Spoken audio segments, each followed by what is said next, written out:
So, dear students, now we got to know what is natural environment, what are its two types, and what are the four domains of the earth. Now, one by one, let us look into the actual meaning of what is lithosphere, hydrosphere, atmosphere, and biosphere. Okay, lithosphere.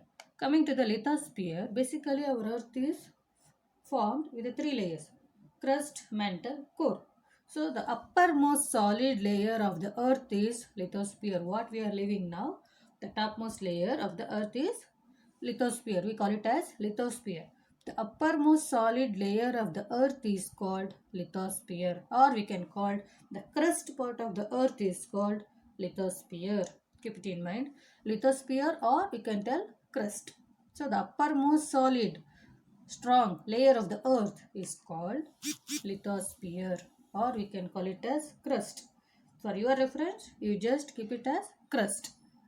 Next, what it consists of? It consists of rock materials and soil. It includes continents and the ocean bases. Okay, and 71% of the total area of the lithosphere will be covered by. So, dear students, it consists of various landforms which you already know. So, the landforms which are found on the surface of the earth as well as on the ocean floor also. Now, coming to the importance, why do we require this lithosphere?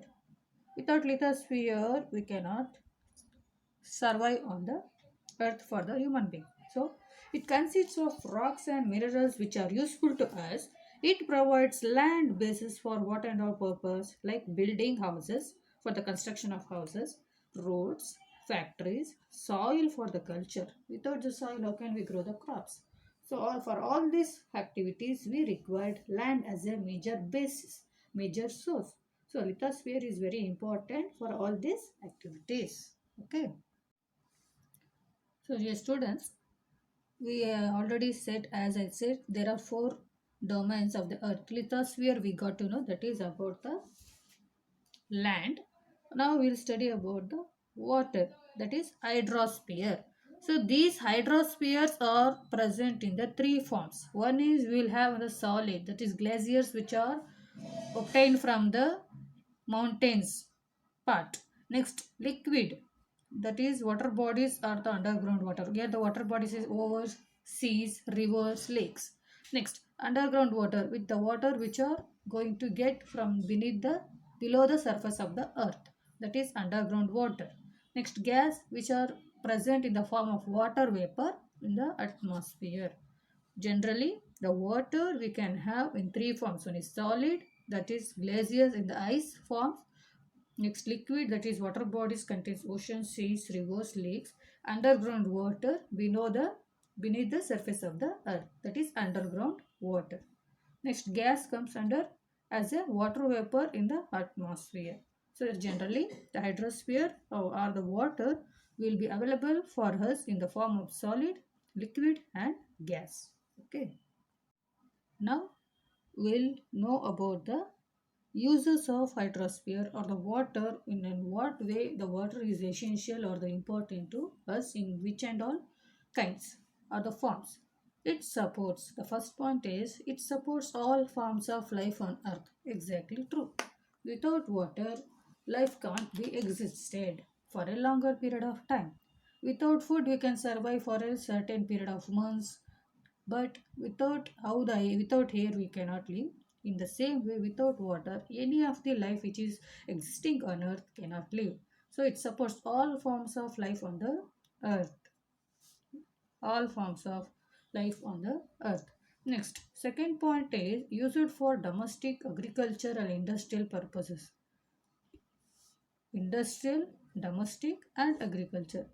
When it comes to agriculture, in order to grow the crops, cereals, pulses, plants, trees, fruits, vegetables, all those which are requirement for our healthy life, it is basically, it doesn't depend only on the soil, air or the moistureness. Even the water is essential to grow the crops, pulses, or anything which we have in the form of food. Okay. Agricultural activities needs water as the basis for the main component for the agricultural activity. Next, domestic purpose means in our daily routine life, from the morning till the night, without water we cannot live. Take it for example, if you take for the domestic, that is house purposes, for washing the vessels, for cooking, drinking, washing, cleaning. So A to Z, everything without ends with the water. Without water, we cannot do any of the activity. Next, industrial purposes, in order to generate electricity power, that especially in the chemical industry or the factories, without water they cannot create any of the products. Correct. Not only the chemical, in each and every industries or the factories, whatever they're going to manufacture, they need water. Correct. That's why they are telling water will helpful for the living purpose of any life which are existing on the earth. Next, use it for domestic and that is for house-made activities for the people, and the agricultural activities and the industrial activities are the purposes industrial needs is required water. Food and minerals is also being grown with the help of the water only. Water is also one kind of food, and water, from the water we have a enormous minerals which we get for the survival. Next, serve as an international trade route. International trade route is through sea routes we can reach any part of the world. We can go to some other countries if we want to go. It may, and it also creates not only a travel, it also creates tourism, trade. Correct. So to have a healthy relationship also, we can have a trade routes also. They say that trade route in order for the export and import activities, business expansion, hydrosphere helps, that is water is helpful in having the even the business activities like import export, and also to develop the tourism activities, etc. So in today's class what we learned is basically meaning of environment, meaning of meaning and classification of natural environment. Under that, which forms the realms of the earth, that is lithosphere, hydrosphere, atmosphere, and biosphere. Among that, we learn two. One is lithosphere and hydrosphere meaning, and it is importance. Okay, in the next class, we will learn about what is atmosphere and the biosphere along with that ecosystem. Okay, thank you.